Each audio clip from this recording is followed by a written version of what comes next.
Почитувани гледачи, добро вечер во последното за оваа година издание на 24 анализа, бидејќи е предновогодишно, граѓаните веќе се во тој мут, нели, на славење, на прослава на престојните новогодишни и божикни празници, сите оние празници што ги имаме во јануари, во првиот месец од новата година.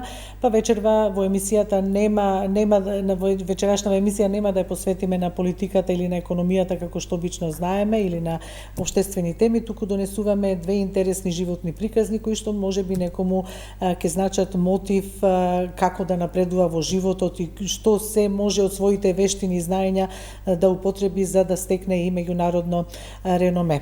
Прв гостин од нив е господинот Габриел Стибел, меѓународен кинолошки судија или судија за кучиња, меѓународен судија за бавно пушење на пури и што уште не. Се занимавате и со фонтани и со уредување на дворови, но веројатно еден е и меѓународен судија за бавно пушење пури и уредувач на фонтани и дворови. Ви благодарам многу што прифативте, господин Стибел, нашата покана, еве да представиме интересна една животна приказна.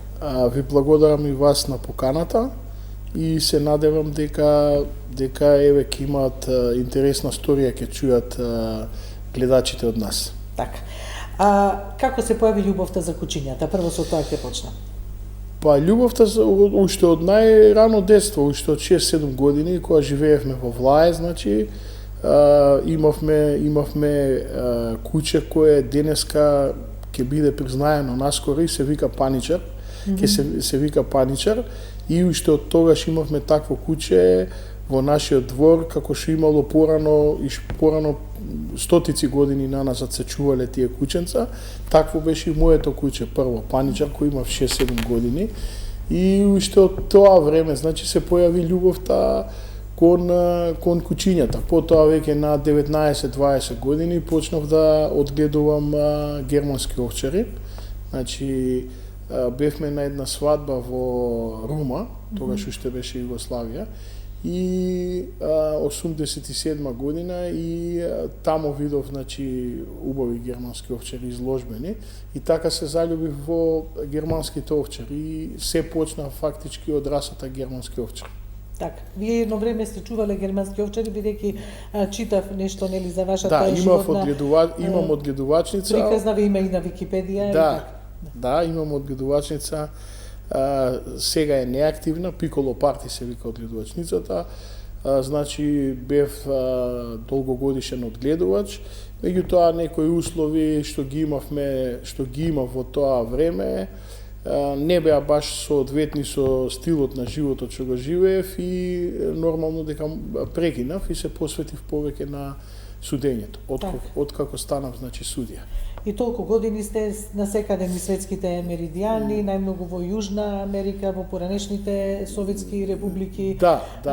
Судите и натаму. Додуша ние некаде од летото се договаравме да се видиме и еве требаше 6 месеци да поминат и сега да ја реализираме оваа приказна, бидејќи често сте надвор. Еве и сега само јануари сте тука и веќе од крајот на јануари повторно заминувате на овие за Владивосток. Последните 2 дена од јануари веќе патувам за Владивосток. Лани бев, тоест оваа година бев во Владивосток, судев специјализирана изложба за германски овчари и изложба за сите раси, за сите.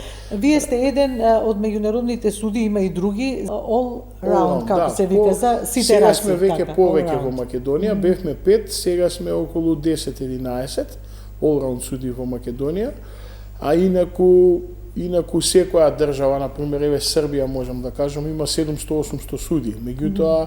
Меѓутоа надвор што судат се 7-8-10 суди. Меѓународно признати, вас директно веќе иде канат, нели, од таму така? Вие добивате меѓународен сертификат за да судите, меѓутоа колку ќе ве викаат да судите, колку ќе имате повикување да судите, тоа зависи каков судија сте и колку вашето судење, значи, ќе најде на позитива некоја кај организаторите на изложби, кај самите хендлери што ги носат кучињата. Значи, многу е слично како да сте некој пејач. Има многу Затоа пејачи. кажам, што што му успева на Габриел Стибл за често да биде викан за судење? Па, знаете како, јас секоја работа што ја работам со многу страст. Значи, не ја работам ни една работа, не работам површно. Дали е уредувањето, дали е градењето на фонтани, дали е колекционерството со пури, дали е како се вика манжетни, не кажав копчиња за манжетни, значи бројаници, имате повеќе паси. Да, имам повеќе паси, исто така сум љубител на стари антикварни работи. Исто и на кабриолети, тоа е изумих исто да кажам, но е делоговниста разговорот. Имаме 2 кабриолета, имаме и група каде што возиме со кабриолети, се вика Барчета клуб Македонија. Значи активен сум и на некој начин во повеќе дејности, исто така сум член на Словеничкиот центар. И за себе ќе кажете дека сте хедонист. Да, така? Сум хедонист и тоа сум првиот официјален хедонист во Македонија кој добил награда за тоа. На мажи на годината 2019 година бев избран како маж на годината, хедонист на годината. Така, да, баш убаво навистина.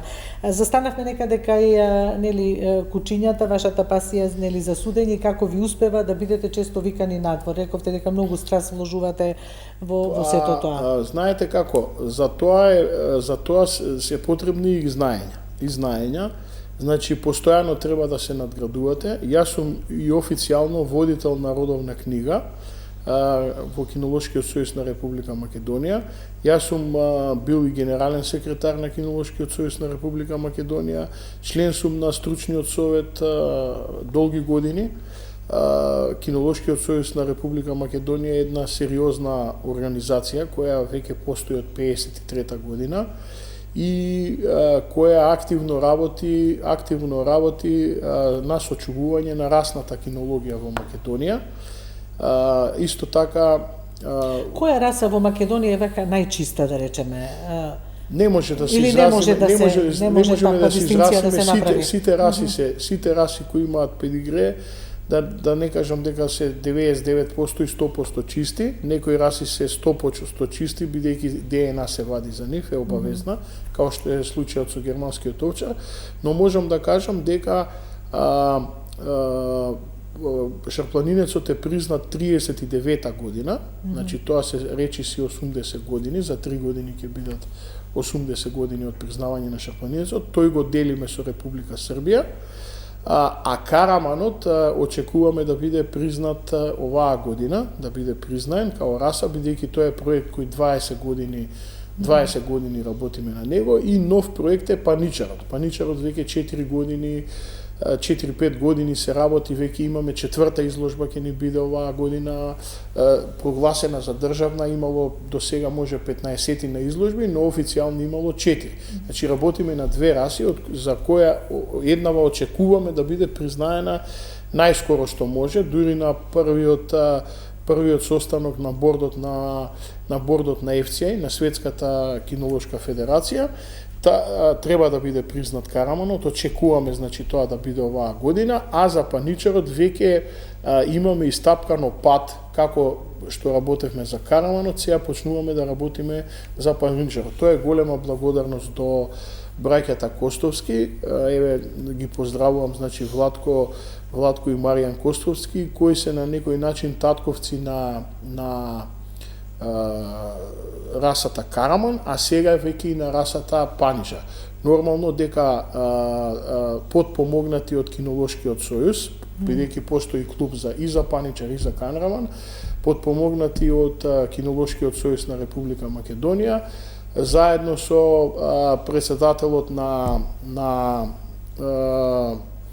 заедно со председателот Илија Каров, што е на клубот на карамани, заедно со председателот на Кинолошкиот сојуз на Република Македонија, новото раководство Дарко Геговски, Горан Тојчиновски, Мики Трајков, професорот Панче Дамевски и другите членови што се на стручниот совет и управниот одбор. Значи веќе убрзано се работи за признавање на овие 2 раси. Исто така ќе напоменам Значи ќе имаме вкупно 3 раси, имаме, Меди Македонија, да речеме. Три раси ќе имаме, што за една таква мала држава како што сме ние е навистина успех. Ако се земе во предвид дека постојат 365 раси кои се признаени уште пред 150 години, повеќето се нели англиски, Англија, Германија, Италија, тоа се Франција, тоа се колевки на кинологијата и нормално дека они имаат многу повеќе раси. Но луѓето не можат да сватат какво е едно богатство е да имате признаена раса и колку е тоа макотрпен, тоа е многу макотрпен труд. И на вистина тие луѓе што чуваат карамани треба да им се честита бидејќи работат на еден македонски бренд. Тоа се, како да ви кажам, амбасадори на македонската кинологија. Тоа е исто како да имате добро вино, или добар спортист, или добар пеач, или добар представник од Македонија на било кое ниво. Значи сето тоа е така се сака државата. Значи така се сака државата, така се сака Македонија. Значи со дела. Тоа е еден од начините. Јас на пример 20 и нешто години судам под македонско знаме. Значи, најавувам секаде сум најавуван како судија од Македонија, исто и моите колеги, што се другите активни колеги, ги поздравувам. Не сте имале проблеми кога бевме под фајром или Па не сме имале на почетокот, значи имавме бунт, кога беше тоа со Северна, нормално не сакаме тој да стои тој предзнак пред нашето име и каде што можеме реагираме, каде што не можеме, сега да не се лажеме, не можеме да реагираме, но каде што можеме реагираме. Но тоа е нашето уставно име, ново. Тоа се бориме, значи се бориме колку што можеме. Можам да кажам дека имаме многу добра кинолошка школа. Можам да кажам дека и тоа е успехот што доста македонски суди во однос на тоа колку сме мала држава и колку сме застапени во Европа, да речеме, и во азиските држави, полека македонски суди почињаат да судат се повеќе во Индија, во Азија, Филипини, Јужна Америка судат, Африка. Можам да кажам, гордо да кажам дека ние сме единствената европска држава после Англија што сме на некој начин ментори сме на Угандскиот кинолошки сојуз, значи од Македонија направивме кинолошки сојуз во Уганда, значи во една држава што нема допирни точки со кинологија, но сепак сакаме да се наметнеме, сакаме на некој начин да се наметнеме во тие држави. Зошто? Затоа што тоа е ширење на една култура, не само кинолошка култура, туку и конекции меѓу самите луѓе. Така. Стибел, како оценувате кинолошката култура во Македонија? Вака сега, морам да кажам дека кинолошката култура во Македонија се подига. И тоа многу се подига. Зошто?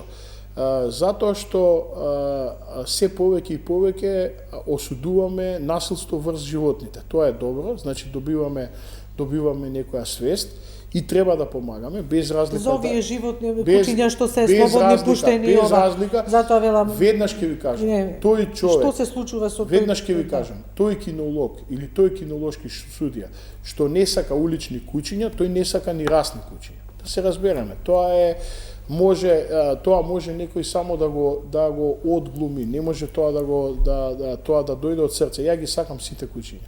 Значи за мене сите кучиња се убави. Секое куче на некој начин има и позитивни и негативни работи. И кога го гледате кучето, тоа е една сепак кучето е првото животно диво што се приближило до човекот. И замислете, останува последното со нас. Значи ние изгубивме се. Живееме во бетонски средини, живееме каде што се е урбанизирано, се е модернизирано. Едноставно мачката е домашен миленик. Меѓутоа мачката е миленик кој, ајде да не кажам, наоѓа интереси. наоѓа интереси. Односот меѓу човекот и мачката никогаш не може да биде како што е односот меѓу човекот и кучето.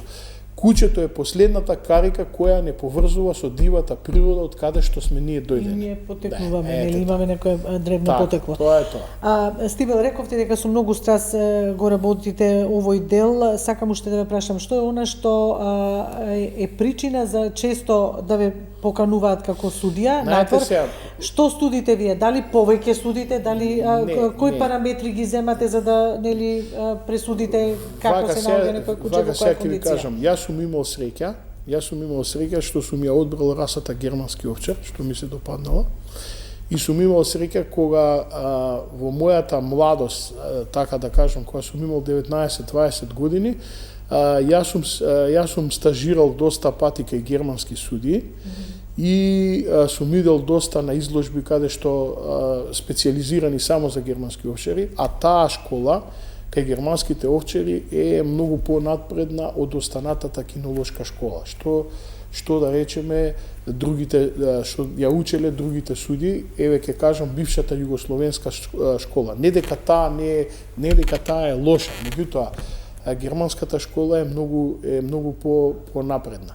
Јас сум имал шанса да стажирам кај најголемите мајстори на кинологијата кои во 90-тите години имаа по 65-70 години, тоа беа германци на нивниот залез на кариерата, и тоа што тие знаења јас сум ги научил од нив, јас ги применувам.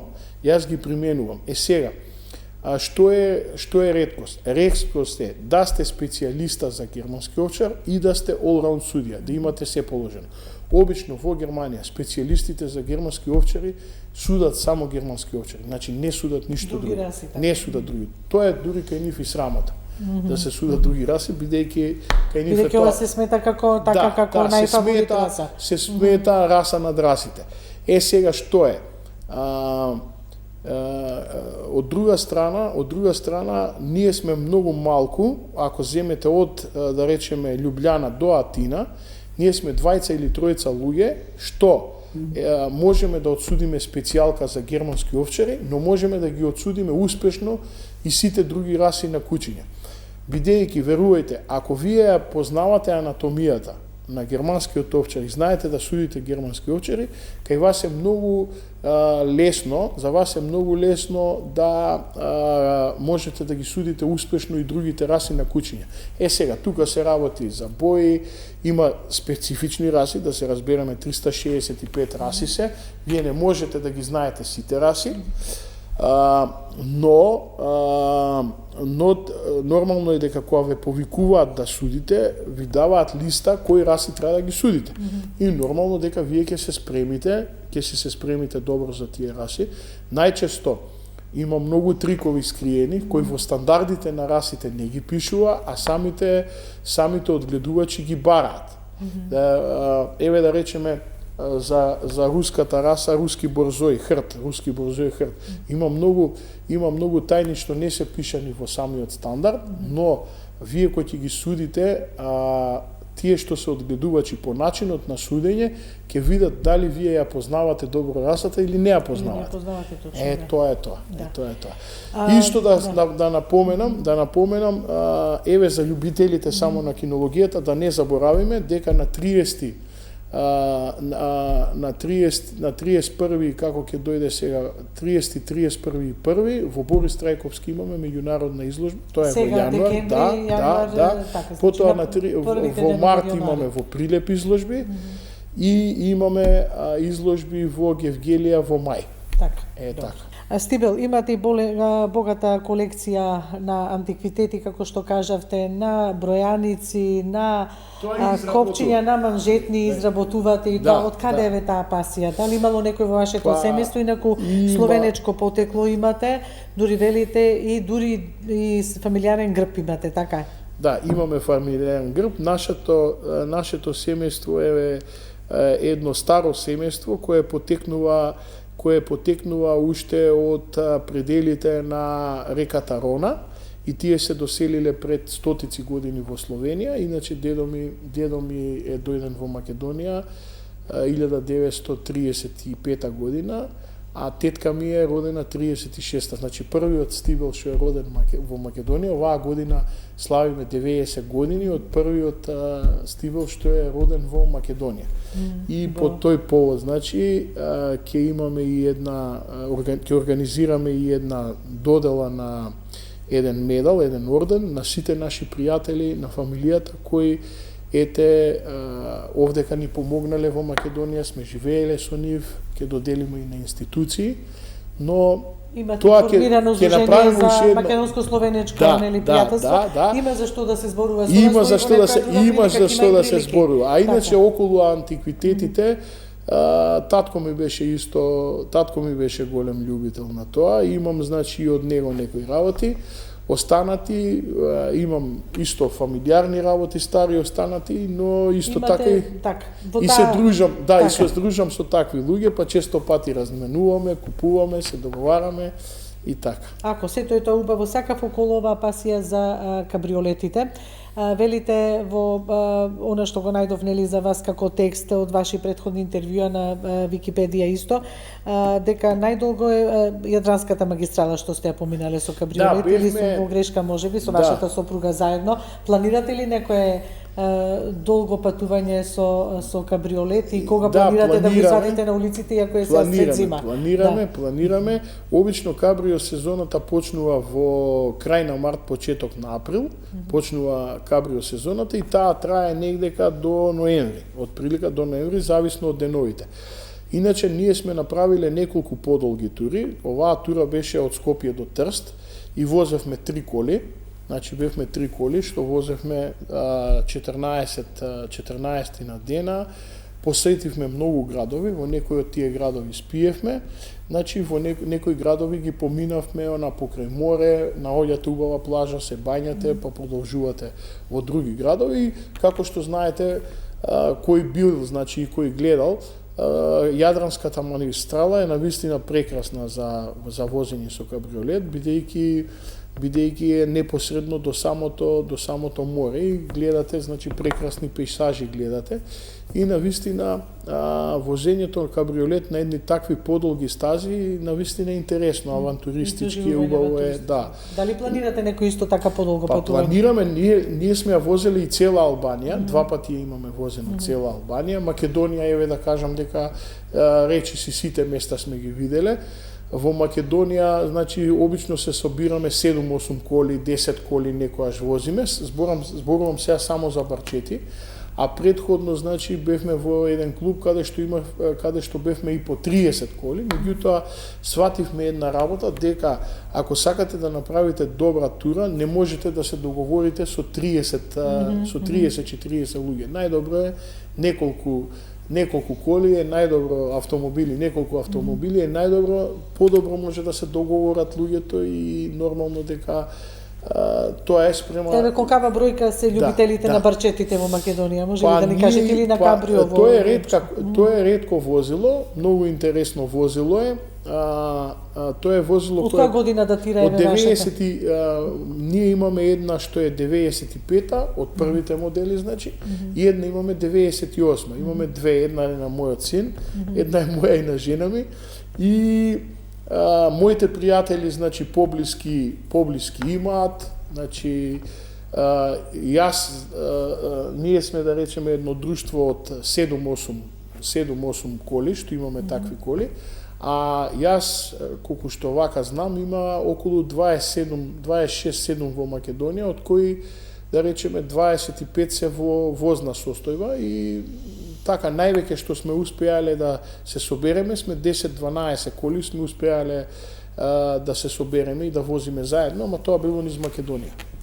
Така, еве и со ова убаво, нели, што ни представивте за барчетите, да го завршиме нашиот разговор, инаку со вас има и што да се зборува и на темата Мајка Тереза. Ваша баба всушност била една од многу блиска пријателка на Мајка Тереза, ама тоа ќе го ставиме за некоја друга пригода, апсолутно.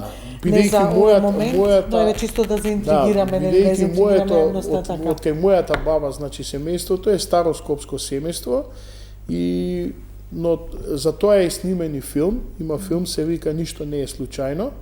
Тоа е филм посветен на мојот татко, Алој Стивел.